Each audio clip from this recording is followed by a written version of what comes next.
Running up to force the pass sideways to then basically trap your opponent into giving up the ball. This is a technique I'm always using, lads. I'm about to break it down for you. Griezmann, 3 men around him to somehow find some space. Ronaldo, fantastic, opening the drive back. He's made himself the tiniest bit of space. Almost feels like a bit of a taunt. Didn't really go for it. Oh! The display there is absolutely ridiculous. The Elastico on the goal line. On the goal line, the finest. We talked about Aussie FIFA. He's not here to make up the numbers.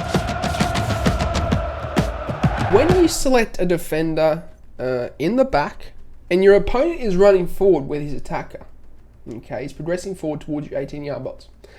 What you can do, and what pro players will do, and what I personally do, is you can select one of your defenders, whether it's the midfielder, whether it's the centre back, and I don't recommend selecting the centre back and running him out of position unless you've covered everyone, okay? Because otherwise the gaps will be left open, or unless you're obviously very confident that you're going to be able to make that tackle, okay? But I recommend selecting one of the defenders, and what you can do is run him up towards the player on the ball. Then what you can do is select off him to the opposite defender who's next to that defender who ran up towards the player on the ball. You can hold R1, which is second man press, or RB on Xbox. The player that you originally selected will then start to press the ball carrier, and what you can then do is have control of the defender who is next to that original defender you had control of, run him towards the attacker who is a passing option,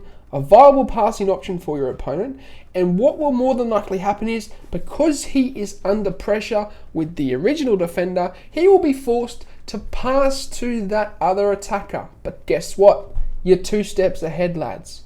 You're forced him to go that way. You're then forcing the pass, and because you've already selected the defender with the right stick switching technique, you're on him like wildfire, lads.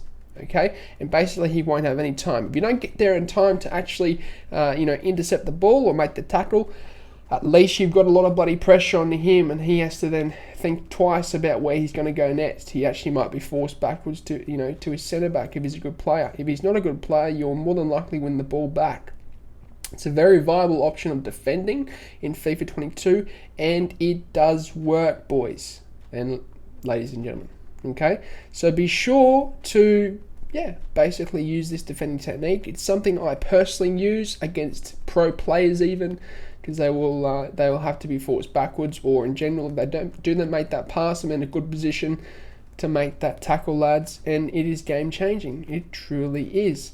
But follow me on Instagram, okay, lads? I'm doing giveaways, progressing into FIFA 23 over there. You can keep in touch with me, and also check out my lifestyle. Keep in touch with the boy over there. And I'm coaching one-on-one on patreon.com. I've taken people from Div 10 to Elite Division, lads. There's no bullshit, lads. A lot of people have improved over there, so be sure to go and check that out. All the links are in the description down below. Thanks for watching. If you enjoyed the video, then I'd really appreciate it if you hit the subscribe button. And lastly, if you do want any pre-gaming fuel or supplement, then head over to atpscience.com, which is the first link in the description, and use the code AussieFIFA at checkout to get yourself a discount. Not only is it the cheapest way to get supplements, but it helps me out a ton, guys, so thank you.